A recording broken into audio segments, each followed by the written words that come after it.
नमस्कार दोस्तों। 1 अप्रैल 1937 को तत्कालीन इलाहाबाद में उत्तर प्रदेश लोक सेवा आयोग का गठन किया जाता है, जो राज्य में ग्रुप ए व ग्रुप बी पदों की भर्ती करता है।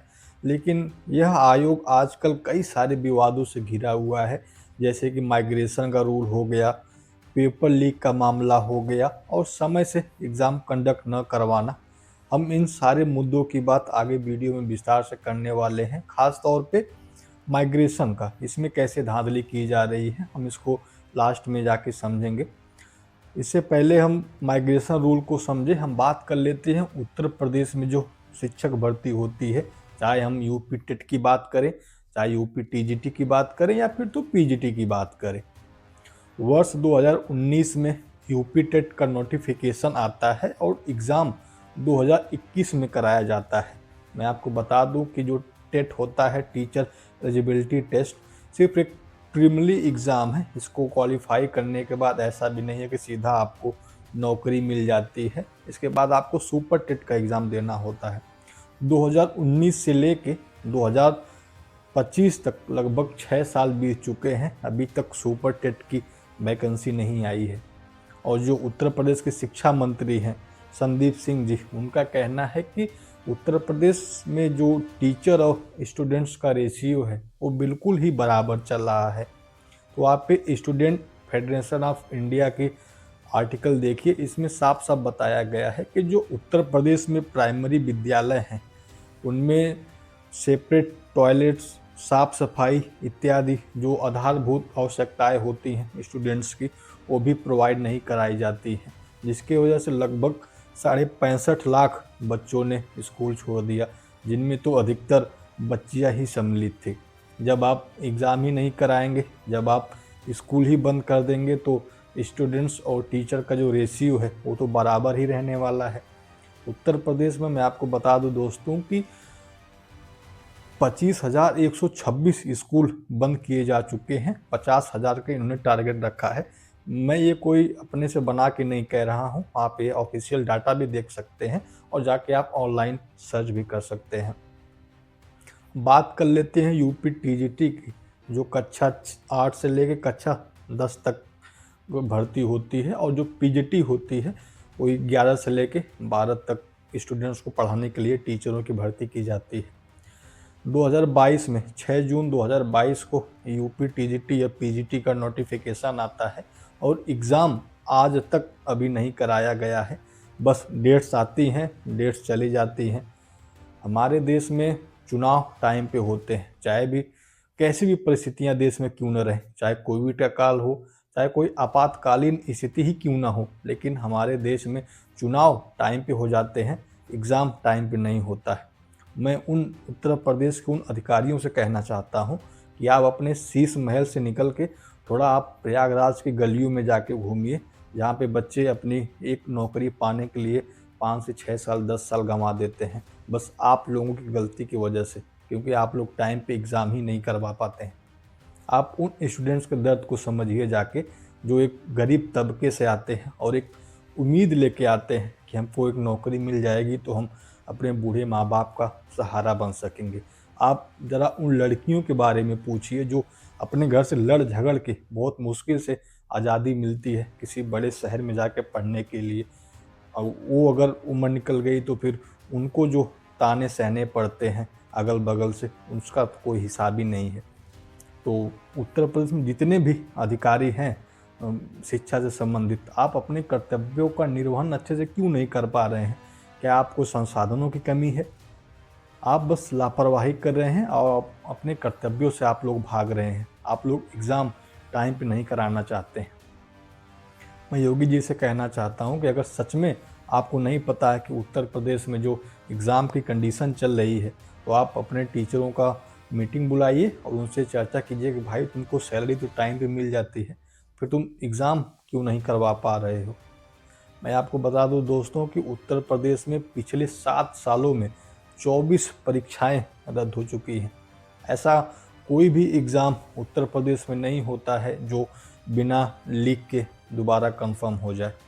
चाहे आप यूपी पीएससी आरओ की बात कर लें या आप यूपी पीसीएस जे की बात कर लें, यूपी पीसीएस जे की कॉपी तो मेंस की चेंज हो गई। अब ये कोई एक मिडिल क्लास लड़के के बस की बात तो नहीं है कि वो पीसीएस जे जैसे मेंस के पेपर की परीक्षा लीक करवा दे।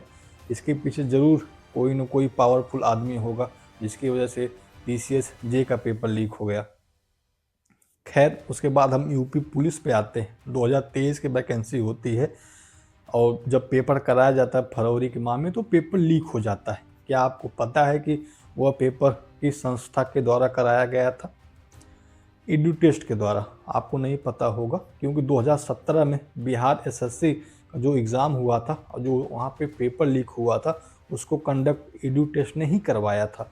तो वहाँ भी पेपर लीक हो गया और उसको सरकार के द्वारा कंपनी को ब्लैक लिस्ट कर दिया गया और वही black list company Uttar Pradesh में पुलिस का एग्ज़ाम करवाती है। जब पेपर लीक हो जाता है, धरने दिए जाते हैं, प्रदर्शन किया जाता है, तब एक ट्वीट आता है लखनऊ से कि पेपर को रद्द किया जाएगा और कुछ महीनों में फिर से एग्ज़ाम कंडक्ट कराया जाएगा।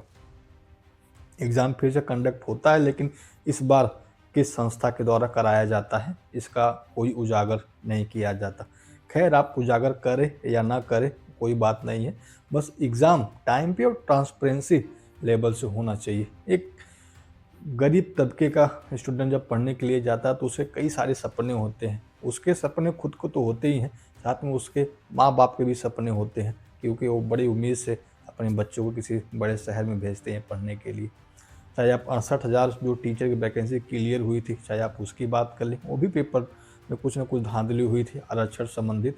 उसके बाद जो परीक्षा नियामक अधिकारी थी डॉक्टर सुत्ता सिंह, उनको भी सस्पेंड कर दिया गया था। तो ये तो हाल चल रहे हैं उत्तर प्रदेश में जो एग्ज़ाम्स हैं, चाहे यूपी ट्रिपल एससी की बात कर लें, चाहे आप यूपी पीएससी की बात कर लें, कोई भी एग्ज़ाम उत्तर प्रदेश में बिना लीक के कन्फर्म ही नहीं होता है। अब बात करें कि यूपी पीएससी में जो माइग्रेशन का रूल चल रहा है, इसमें कैसे धांधली की जा रही है, मैं आपको यूपी पीएससी आयोग का जो माइग्रेशन रूल है कैसे लागू होता है वो बताऊं। पहले मैं आपको यूपीएससी का माइग्रेशन रूल समझा देता हूं, तब सारी चीज़ें आपको अच्छे से समझ में आ जाएंगी। यूआर यानी अनरिजर्व कैटेगरी, यानी हम इसको जनरल कैटेगरी भी कह सकते हैं, हम ओपन कैटेगरी भी इसको कह सकते हैं। मैं आपको एग्जांपल देके समझाता हूं ताकि आपको चीज़ें आसानी से समझ आ जाएंगी और यूपी पीएससी आयोग कहाँ गलती कर रहा है आप उसको भी अच्छे से समझ पाएंगे। मान लीजिए कि जनरल कैटेगरी का जो नंबर है यूपीएससी की मैं बात कर रहा हूँ, उसमें जाता है 80 नंबर। जनरल कैटेगरी जो कट ऑफ बनता है वो 80 नंबर पे बनता है और जो ओबीसी का कट ऑफ बनता है वो 78 नंबर पे बनता है। अगर यूपीएससी का कोई कैंडिडेट जो ओबीसी कैटेगरी में आता है वो 80 से ज़्यादा यानी 81 या 82 नंबर भी पा जाता है तो वो पास हो जाता है जनरल कैटेगरी में, यानी अभी तक उसने अपना आरक्षण का उपयोग नहीं किया है। ऐसे ही मेंस में होता है, अगर जनरल की कट ऑफ 750 जाती है, अगर कोई ओबीसी का स्टूडेंट्स है, अगर 751 या 752 नंबर पा जाता है तो वो जनरल में क्वालिफाई करता है, न कि अपने कैटेगरी में, यानी अभी तक उसने आरक्षण का लाभ नहीं लिया है। यही सेम प्रोसेस लागू होता है इंटरव्यू में और फाइनल लिस्ट में। तो अब समझ में आया कि क्या यहाँ पे माइग्रेशन रूल हम कहते किसको हैं। यानी माइग्रेशन रूल अगर हम आसान भाषा में समझे तो हम उसको कह सकते हैं कि जो ओबीसी का स्टूडेंट, एससी एसटी का स्टूडेंट्स अगर जनरल से ज़्यादा कट ऑफ पाता है तो वह अपने कैटेगरी का आरक्षण नहीं लेता है, वह जनरल में क्वालिफाई करता है, यानी अभी तक उसने अपना जो आरक्षण का लाभ है उसने प्रयोग नहीं किया है। ये यूपीएससी में इस तरह से माइग्रेशन रूल लागू होता है और होना भी ऐसे ही चाहिए। सुप्रीम कोर्ट की गाइडलाइंस भी यही है, संवैधानिक तौर पे यह सही भी है। अब यूपी पीएससी में धांधली कहाँ हो रही है? जो यूपी पीएससी आयोग है ना, वहाँ पे जो माइग्रेशन रूल लागू हो रहे हैं उसमें जो स्टूडेंट्स पास हो रहे हैं वो अपनी अपनी कैटेगरी में ही पास हो रहे हैं। जैसे अगर जनरल की कट ऑफ 50 नंबर जाती है, ओबीसी की कट ऑफ 45 नंबर जाती है या 60 नंबर जाती है, ज़्यादा ही इस समय जा रही है ओबीसी की कट ऑफ जनरल से। तो अगर जनरल की कट ऑफ 50 जाती है, ओबीसी की कट ऑफ 55 जाती है, तो जो स्टूडेंट्स ओबीसी का है वो 55 से कम यानी 54 नंबर पाता है तो वह फेल हो जाता है। यूपीएससी में क्या हो रहा था कि अगर जनरल से ज़्यादा नंबर पा गया तो वो पास हो रहा था, न कि फेल हो रहा था, लेकिन यहाँ पे फेल हो जाता है। और जो जनरल का स्टूडेंट्स है वो 50 नंबर पे क्वालिफाई कर जाता है। तो यहाँ पे ओबीसी और जो अदर कास्ट के लोग हैं उनको तो यहाँ नुकसान तो हो ही रहा है, लेकिन उनको फ़ायदा कहाँ होता है, फाइनल लिस्ट में। अभी जनरल वालों को लग रहा होगा कि हमको तो 50 नंबर पे ही हमारा क्वालिफाई हो गया। आप प्रीलिम्स अच्छे से दे लेंगे, आप मेंस अच्छे से दे लेंगे, जब आपका फाइनल कट ऑफ बनेगा तब आपको सबसे ज़्यादा पीड़ा होने वाली है। मैं आपको समझाता हूँ कैसे ये काम करेगा। जो ओबीसी वर्ग का है, चलो अगर वो अपने कैटेगरी में अलग अलग क्वालिफाई कर रहे हैं लोग, जो 27 सीटें ओबीसी के लिए तो आरक्षित होती ही हैं, 40 सीटें होती हैं आपके जनरल कैटेगरी के लिए। जब फाइनल लिस्ट बनती है, जो 40 सीटें हैं ना, जो 40 सीटें हैं उसमें जनरल के लोग भी फाइट कर रहे हैं और ओबीसी के लोग भी फाइट कर रहे हैं, एसटी और एसटी वर्ग के भी लोग इसमें फाइट कर रहे हैं। यानी 27 सीट तो ऑलरेडी ओबीसी को मिली हुई है, उस ऊपर से 40 सीट और उसको मिल जा रही है, तो कितना हो गया 67 सीट। यानी जो ओबीसी वर्ग का स्टूडेंट्स है, फाइनल लिस्ट जब उसकी बनाई जा रही है तो वो 67 सीट पे क्वालिफाई करेगा, यानी 67 सीट उसको मिलेगी। और जनरल को सिर्फ 40 सीट पे ही सारे वर्ग इसमें आके क्वालिफाई करेंगे।